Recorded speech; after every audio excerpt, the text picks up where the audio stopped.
ایمان اور کفر سے متعلق عقائد۔ ایمان اور کفر سے متعلق 5 عقائد ہیں۔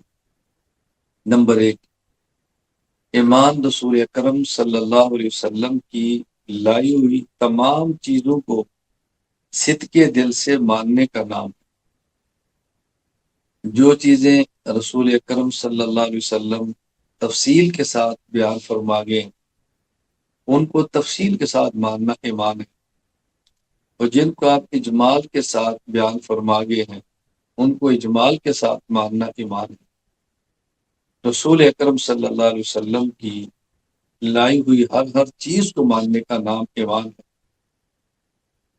نمبر 2، ایمان کی مقدار میں کمی اور بیشی نہیں ہوتی، البتہ ایمان کی کیفیت اور حالت میں کمی بیشی ہوتی رہتی ہے۔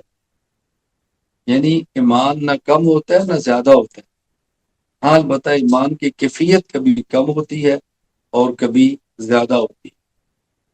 نفس ایمان میں کمی بیشی نہیں ہوتی، کیفیت میں کمی بیشی ہوتی رہتی ہے۔ نمبر 3،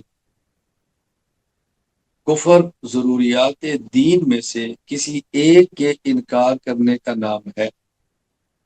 ضروریات دین کا معنی کہ جن کو مومن ہونے کے لیے، مسلمان ہونے کے لیے ماننا ضروری ہے۔ مومن ہونے کے لیے تمام چیزوں کو ماننا ضروری ہے، اور کافر ہونے کے لیے تمام چیزوں کا انکار ضروری نہیں ہے۔ کسی ایک کا بھی انکار کر دیں گے تو کافر ہو جائیں گے۔ کسی حکومت کا وفادار ہونے کے لیے تمام قوانین کو ماننا ضروری ہے، اور کسی حکومت کا باغی ہونے کے لیے تمام قوانین کا انکار نہیں۔ کسی ایک قانون کا انکار کر دے تو بندہ باغی شمار ہو۔ اس بات کو اچھی طرح ذہن نشین فرما۔ نمبر 3، نمبر 4، اہل قبلہ اسے کہتے ہیں جو تمام ضروریات دین کو مانتے ہوں۔ اہل قبلہ کا معنی قبلہ کو ماننے والے نہیں۔ اہل قبلہ کا معنی کعبہ کی طرف منہ کر کے نماز پڑھنے والے نہیں، بلکہ اہل قبلہ شریعت کی اصطلاح ہے جس کا معنی ہے پورے کے پورے دین کو اور دین کی تمام ضروریات کو ماننے والے۔